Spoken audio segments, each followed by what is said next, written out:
doxorubicin and cisplatin. So before we get into this, just a little heads up. The big drugs to know. Now for our cancer drugs. The big drugs to know for chemotherapy is doxorubicin and cisplatin. So before we get into this, just a little heads up. Don't let the NCLEX trick you with sound-alike drug names. Doxorubicin is not doxycycline.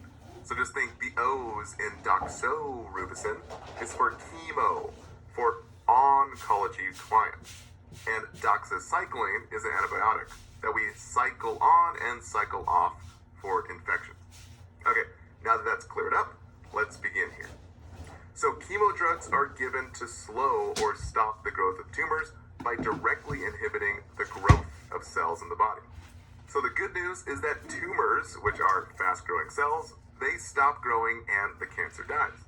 But the bad news is that chemo is typically non-specific, so it kills all the fastest-growing cells in the body. Chemo is like an atomic bomb where no one is spared. So bone cells die, skin cells die, and hair follicles die, since these are some of the fastest-growing cells inside the body. Again, chemo is the nuke where everyone dies, the good guys and the bad guys, the healthy cells, and even the cancer cells too. So that's why the main side effect we get from chemo is hair loss and weak skin. But most of all is the bone marrow suppression. This one is the biggest to know for the NCLEX and exit exams since it's the most deadly. So just think chemo is bad to the bone. So cue the music. So chemo says, I'm bad to the bone. I'm bad. Chemo's bad to the bone. Okay. So yes, it's bad for the bones, but why is it so deadly? Well, just think about the patho here and what the bone does. The bone marrow is responsible for making all the most important blood cells in the body to help protect us as well as give us perfusion and oxygenation. So when the bones get suppressed, we get suppressed blood and suppressed immune system. Low RBCs and low CBCs results in low blood volume, aka anemia. Normally between 4.5 to 6 million RBCs, but these will be decreased. We also get low platelets, normally between 150 to 400,000, which results in big bleeds. Remember, platelets less than 100,000 is called thrombocytopenia.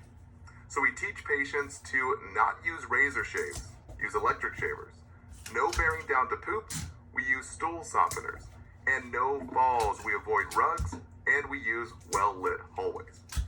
Now lastly, the most deadly of all here is the low WBCs called leukopenia, less than 4,000. Normally, white blood cells should be between 5,000 to 10,000. Now, WBCs are the police of the body, which I call the WBC Elite Squad. They clean up the streets, kick out infection, which are the criminals, and keep the body safe and free from infection. But the atomic bomb of chemo that has been dropped kills almost all of these WBCs, which wipes out our defenses, making the body a deserted ghost town where infection can run wild, like the Wild Wild West. It's pretty sad. I miss the WBC Elite Squad. Now, this leads to low to no immune defenses, which is called immunodeficiency, and immunocompromise, which is very deadly, since any infection can kill the patient. So the big key term here is that fever is priority. And a key number to know for the NCLEX is any temperature over 100.3 Fahrenheit or 38 degrees Celsius. So just think, 38 is not great, since a low-grade fever can indicate a big-time infection. Now that's the reason why we call it neutropenic precautions, or we use that reverse isolation. We're doing this to protect the patient. So 2 big test tips to know is no fresh flowers and no fresh fruit. And we always avoid crowds and sick people who are immunocompromised. Typically, these two come up a lot on question banks, since they can be the most deadly. Now, Kaplan mentioned this, saying that doxorubicin temperature is highest priority over 100.5, or that 38 degrees Celsius. Yes, it's over 100.3, so it's very priority. So think doxorubicin, we get a ruby red body like a fever, and it's priority, guys. Fever is always priority with chemo drugs. Now, this drug also causes decreased insulin sensitivity. So clients end up with hyperglycemia, basically that high sugar. So the HESI mentions doxorubicin, monitor for hyperglycemia. Remember, insulin helps sugar into the cell. So without insulin effectiveness, sugar is not going into the cell, and now it just hangs out in the bloodstream, causing high sugar. Now, 2 side notes for all chemo patients. Since what we talked about before, the skin cells are very weak, we never use rectal thermometers to check body temperature, since it can lead to a perforated bowel in the lining of the rectum. Pretty crazy, right? Well, that's how sensitive the skin really is.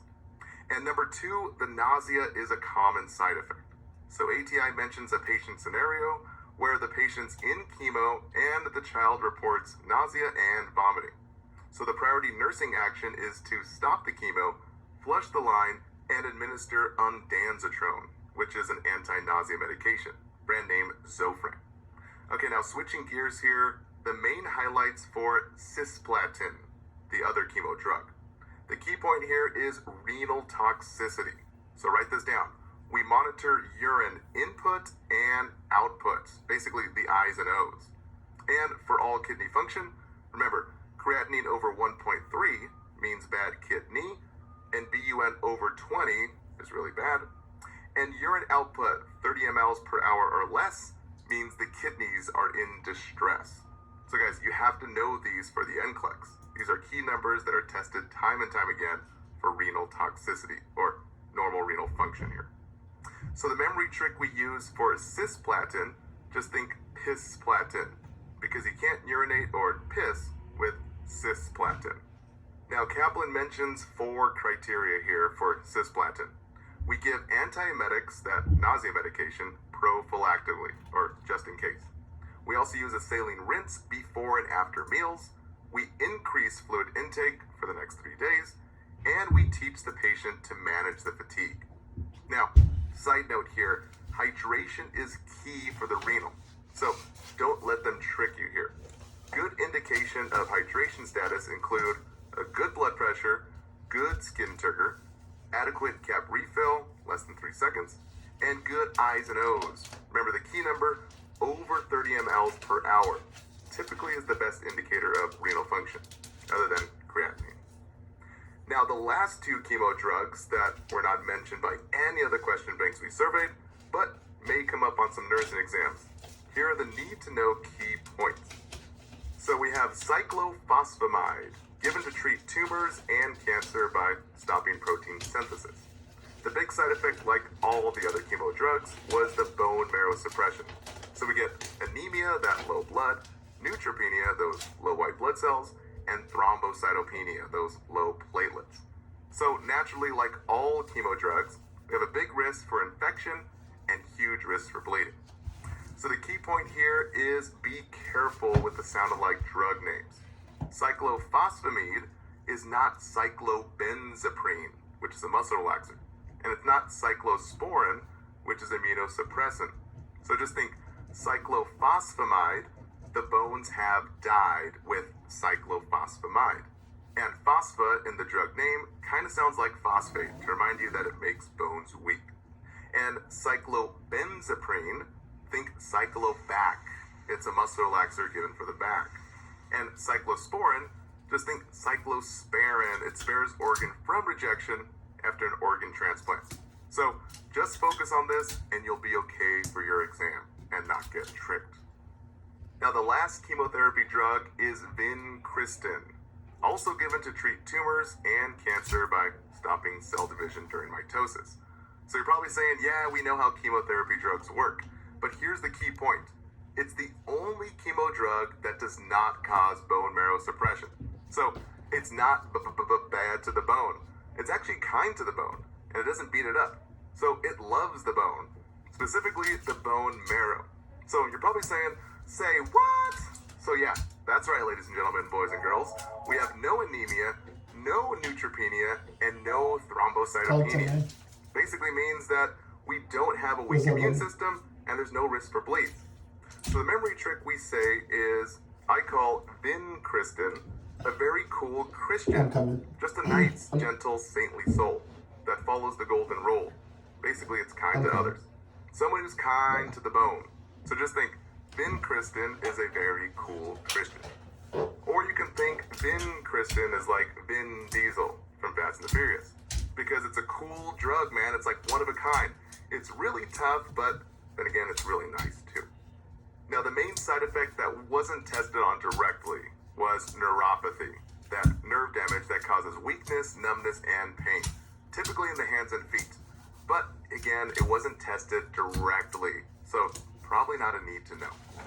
Now, for breast cancer, we have tamoxifen, which is an estrogen modulator that basically blocks estrogen receptors in the breast and stops estrogen-dependent cancer, like breast cancer and endometrial cancer. So Hesse question mentioned tamoxifen treats breast cancer, and Kaplan mentioned endometrial cancer. We report heavy periods and excessive bleeding. So the key word here, remember the ABCs. Bleeding is a circulation issue. That's always priority. And another key word is report, which typically means priority in terms of the NCLEX. So anytime you read report, it's typically a priority situation. Now the key point here is the big clot risk. Remember, any drug that modifies estrogen typically ends up with an emboli, like with birth control too. So just think of the double E's. E for estrogen, think E for emboli, which is a big clot risk. So naturally, we avoid anyone with clot history. So the key term is contraindication for a history of a DVT or PE. We need to clarify this order with the provider. And to help you out, DVT is typically a clot in the leg, and PE is a clot in the lung. So we always clarify any drug that can cause harm to the patient. So the memory trick we use is the E's in tamoxifen. So just remember the double E's in tamoxifen. So E for emboli risk and E for endometrial cancer. We have to report heavy bleeding. Now, a side effect that is normal is hot flashes. Technically, we do not need to report this, so don't get tricked. It's to be expected since tamoxifen we call tamahoxifen. Basically, hot flashes are normal. Now, our next drugs in the cancer section are the new cell stimulators. So we have oprelvacin, given to increase platelet production, particularly with chemo patients who have that thrombocytopenia, basically that low platelet count, which reduces the bleeding here. So ATI says that it stimulates growth in hemopoietic stem cells, and oprelvacin is effective to increase platelets. And Hesse says the big adverse effects is fluid retention, AFib, and anaphylaxis due to that new hemo growth effects. Now, the second drug in this category is filgrastim, or pegfilgrastim.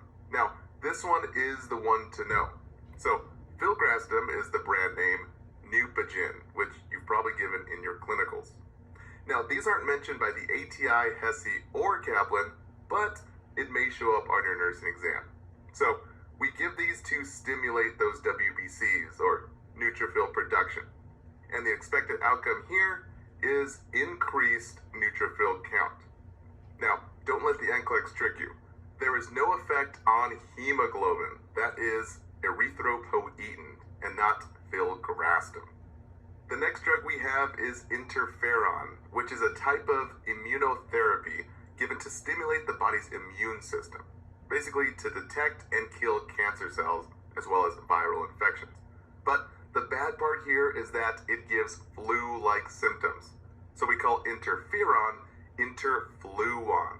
So fever, muscle ache, weakness, and chills are all normal and to be expected. And just think, interferon interferes with cancer and viral infections by increasing the body's immune response to beat up those nasty infections. Now, Hesse mentioned that interferon beta, we apply warm compress before giving injections to reduce the risk of pain at the site. and we administer the medication late in the day so flu-like symptoms occur during sleep. Now, no other question banks had anything about this drug, so I wouldn't focus on it too much. Now, our last cancer treatment is technically not a drug, but still a treatment. We have radiation and brachytherapy.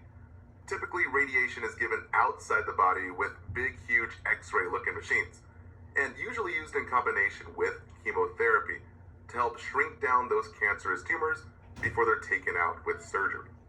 Now, as you can see, this type of radiation is given outside the body and can be very harsh on the skin, making it red, dry, and itchy, not to mention very sensitive. So we do not use anything that will cause skin irritation.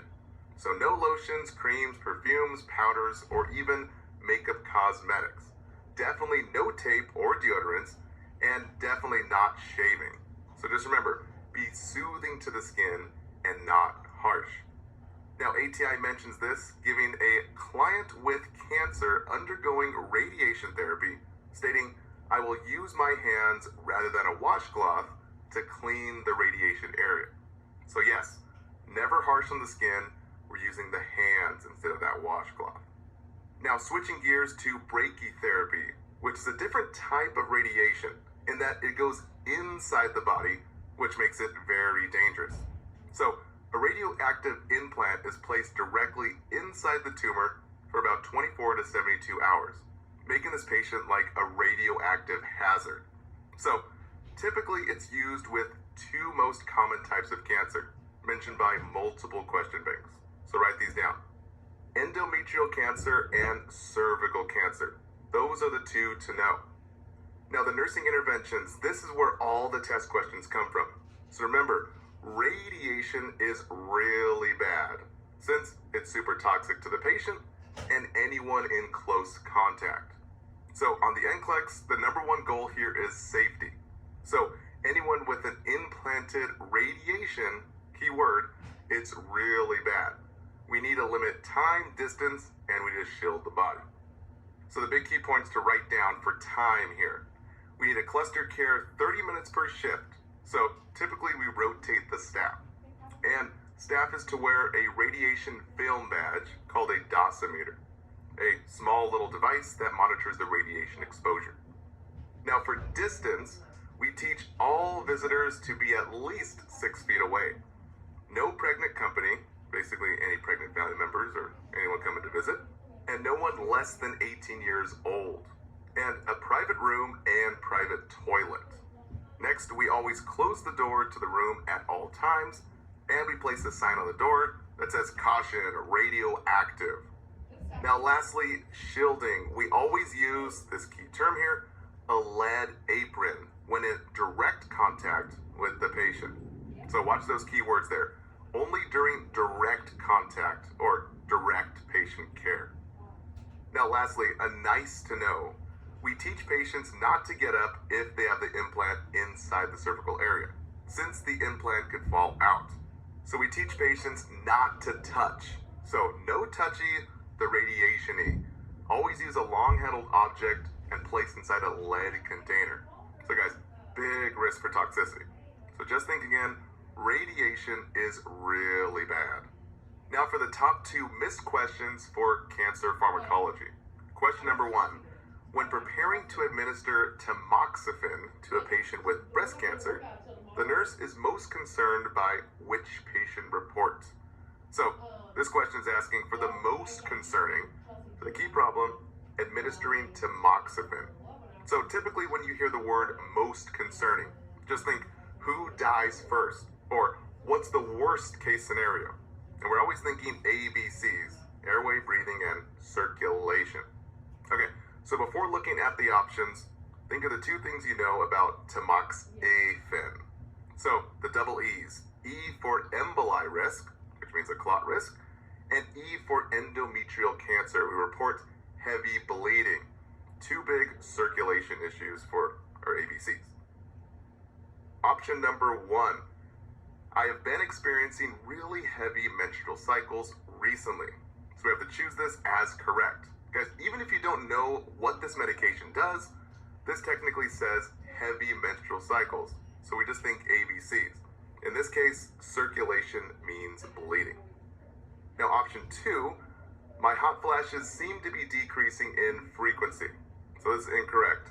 Decreasing hot flashes is actually a good thing. And by the way, hot flashes are to be expected with tamoxifen, since we call it temihoxafen, basically hot. Now the last two options are also incorrect. So I feel like I may be developing a sinus infection. So no, sinus infections are not the top priority here. And lastly, I just don't have energy for sex the way I used to. So no, sex is not a top priority. Well, at least not in this case. Now, question number 2. The nurse is caring for a client with ovarian cancer taking doxorubicin. Which assessment finding should the nurse report to the healthcare provider? Select all that apply. So this question is asking for a priority finding. Which assessment finding should the nurse report? The key problem, taking doxorubicin. So before looking at the options, a little side note here. All priority questions, guys, always think, what kills the patient first? So remember, let the question help you. When you see words like assessment findings to report, or most concerning, or even first action by the nurse, this always indicates a worst case scenario, basically a priority question. Always ask yourself, what kills this patient first? Now in this case, doxorubicin, even if you don't know, just let the name help you here. The question states that the client has cancer, and the worst case scenario is a chemo drug that kills all the blood cells in the body. So we have low blood cells. So just think low RBCs, we have anemia. Low WBCs, we have infection and fevers over 100.3. And we have low platelets, big bleed risk. That's technically what kills first. So looking at our options. Option 1 is incorrect. Partial thrombin of 55. Technically, PTT is normal between 46 and 70. And it's not technically a cell, it's a coagulation factor, typically not affected by chemo. But this is a good try. Now I can see if you were thinking platelets, which is option number 2. Platelet count of 48. Yes, we have to choose this as correct. Huge risk for bleeding. So remember, platelets less than 50 is very risky.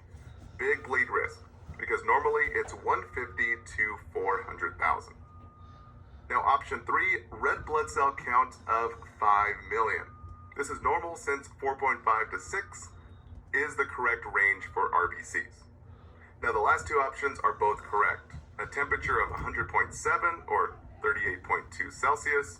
Yes, this is a fever, so remember the key numbers here. 100.3 indicates a fever with any cancer patient. Now lastly, option number 5, white blood cells at 3,600. So yes, this is less than 4,000, so it's critical for chemo patients.